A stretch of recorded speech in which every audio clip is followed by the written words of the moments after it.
bad. She finally attacks me, jumps on me, grabs me by the ears, like violently.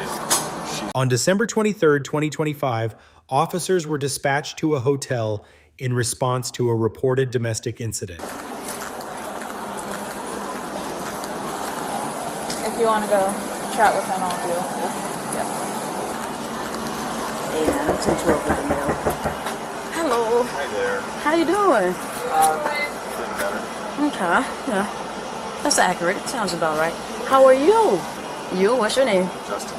Hi, Justin Officer Harris. Can you tell me what's going on here tonight, please? My wife probably had a little too much to drink. Started yelling at her a lot earlier, screaming at her, berating her. I finally got her out of the room, moved down here for a little bit. She then threatened to fly home in the morning. We just got here today. I came back, tried to calm the situation down. She getting worse, escalating, screaming. So again, she's obviously scared. Finally, we walked back down here for a little bit more. Hopefully let her go to sleep. My son is asleep. Get back in. She's locked us out. She finally comes and lets us in. And then, again, screaming at me so bad. She finally attacks me, jumps on me, grabs me by the ears, like violently. She starts crying, of course, and that's when, I felt like the situation was completely... And this happened in front of the baby? Unfortunately. You have your ID with you by any chance, please? Okay, that's fine. And you guys are staying in town for how long? Till Friday. Oh, so you just got here today and you're leaving on Friday? Oh, is this like a family vacation you guys on? Yes. Like for the winter break? Yeah, I'm supposed to. Oh, okay. And you said she had a little bit to drink, a bit much? A bit much, but then she probably, I don't know, she sobered up, started to, but it just kept escalating. And you said she jumped on you from the back, or? I was sitting on the bed, facing the other bed, and she jumped on me, facing me, and grabbed me by the ears. Anyway, did she try to get Zoe or touch Zoe in any way? I mean, she was screaming at her earlier so aggressively. Again, nothing physical, but I mean, like, nose to nose in her face, like, as violently aggressively screaming at somebody who's possible. Like, just... You remember some things she was saying? Not giving good for Christmas, saying she's, ungrateful and spoiled and doesn't know hardship, and she should know trauma and hardship, so she's going to show her some, and she has it too easy. Scared? You were scared? Have mom ever scared you like that before? A few times. A few times. Military? I'll let you process it for sure. It's something difficult to process.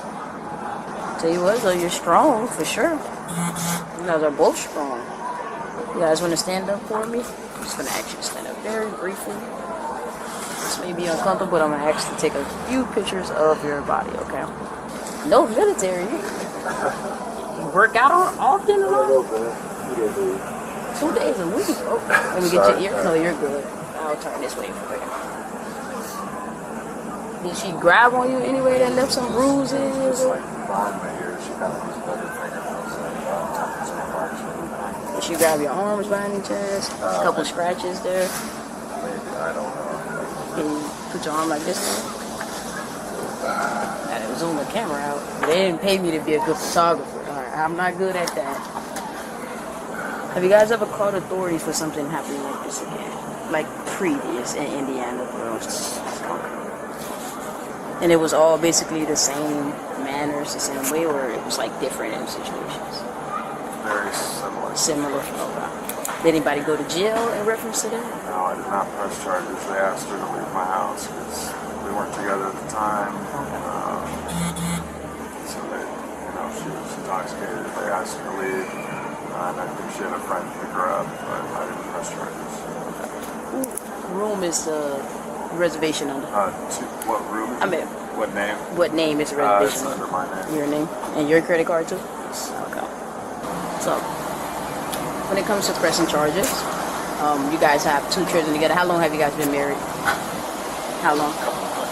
Couple months? We've been together like 10 years on and off. So you've been dating for 10 years. Okay. And then married for approximately how many? Married less than a month? Trying to make it work. Obviously, not going well. That's okay. Ain't nothing wrong with trying. You guys live together back home? Okay. Perfect. So I'll tell you, I'm a straight shot and I like to be honest. When it comes down to pressing charges, it's either yes, you will press charges, you want her in jail. No, you don't want to press charges, you don't want her in jail. 3, like you said before, it'd be a separation route. Right? In the state of Florida, it's different. Right? In the state of Florida, you don't have to press charges. The state of Florida is going to press charges whenever anything physical happens between 2 people that has an established relationship, married, have children. So you guys will qualify as domestic, right? Because you guys have children, you guys are married, and you guys live together. The dating, if you guys weren't married, the dating on and off would have helped the situation out. You could have got like dating. But since you guys are married, depends on what she get and depends on what we discuss after, it's the next steps that we'll take. Okay? You do have marks on you, which attest to what you said, happened. So I'll speak with you. Hi, I'm sorry about that. I'm off the floors with the Key West Police Department. You met my partner, Officer Harris.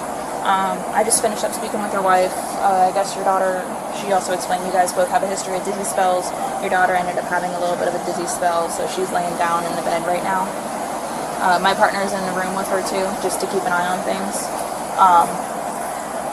But I just wanted to let you know too, because you're her father, and her not coming back after saying she needed to use the restroom and everything, Did your daughter see the whole incident?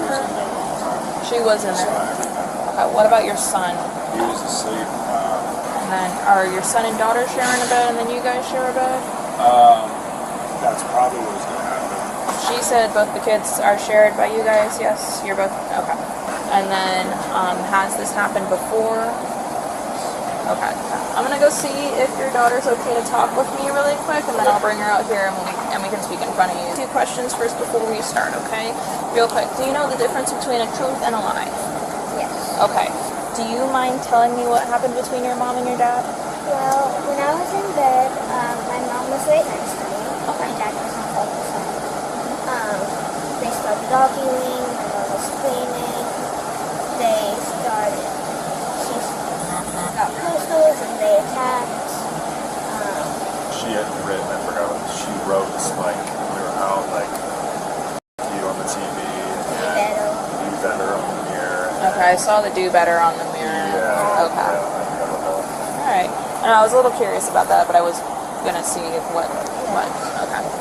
When you say fighting, was it like they were wrestling, or was it like they were fighting because they were arguing? It was like kind of both. Kind of both? Okay. Like Did at first they were arguing, and then they started like grabbing, pushing. Okay. So, okay. Do you know did you see who grabbed first, or was it all just arguing, and then? Well, it was arguing, then mom comes, and then dad was like, pushing away. Dad was trying to put space between them. Okay. Alright. Do you want to stay out here with Dad, or do you want to go back and lay it down? You want to lay down? Yeah. Okay. Alright.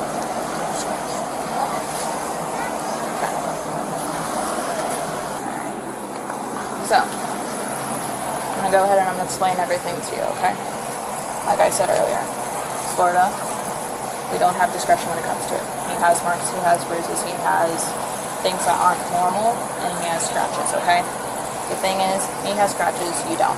Based on that, and based on our investigation, we were able to determine that you were the primary aggressor, okay? So I need you to turn around and put your hands behind your back for me, okay?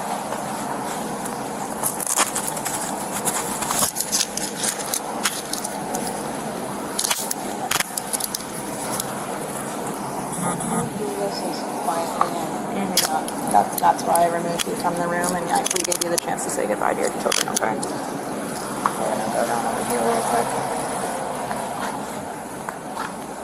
I have 7, I have 1 female in custody.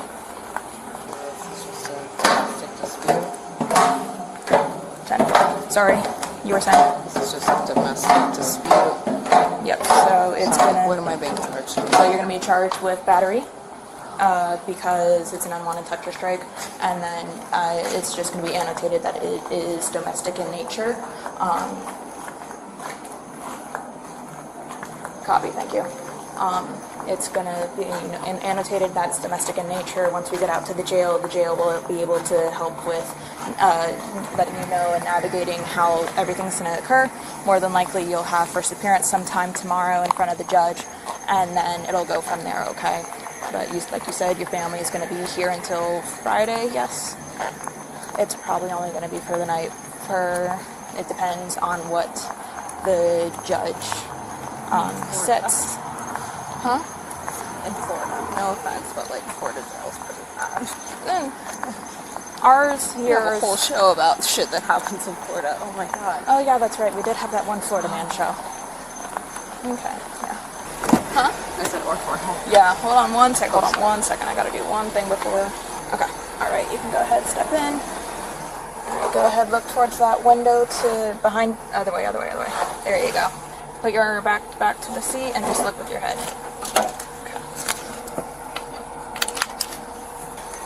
And then I'm gonna hold on to this for just because this is your piece of identification for right now. I'm gonna make sure I have it in my vest. Okay. All right.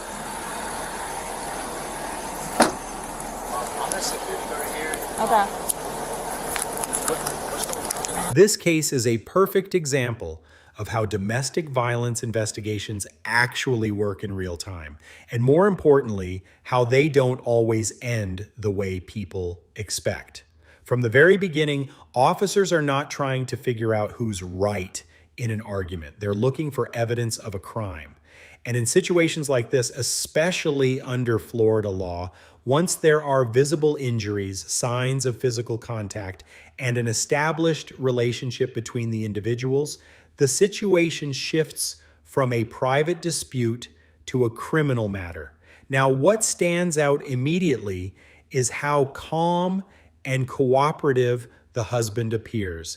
His story is detailed, consistent, and importantly, supported by physical marks. Officers document scratches, redness, and signs of a struggle. That matters more than people think.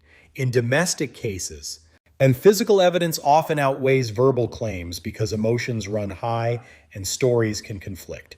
But here's where it gets even more interesting: the involvement of the child. When officers speak to the daughter, they're not just asking casual questions. They're carefully determining credibility.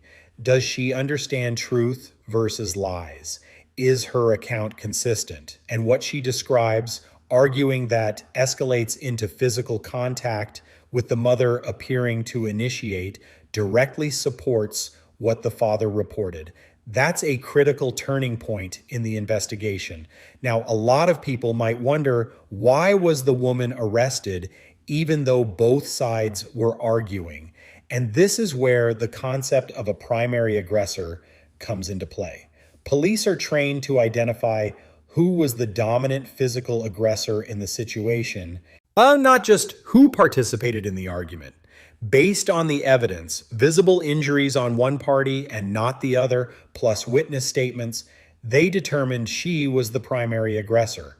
And at that point, under Florida law, officers don't really have discretion. An arrest becomes the expected outcome. But here's the twist that changes everything. The case ultimately gets dropped, classified as no action. That means prosecutors reviewed the evidence and decided not to move forward. And this happens more often than people realize. Why? Because the standard for arrest is not the same as the standard for conviction. Police need probable cause. Prosecutors need proof beyond a reasonable doubt. There could be multiple reasons behind that decision. Maybe inconsistencies emerged later. Maybe the parties chose not to cooperate further. Or maybe prosecutors felt the case wouldn't hold up strongly in court. But regardless of the reason, it highlights a key reality. An arrest does not equal guilt. And that brings us to the bigger question. Was justice served here? Did the officers make the right call based on what they saw in the moment?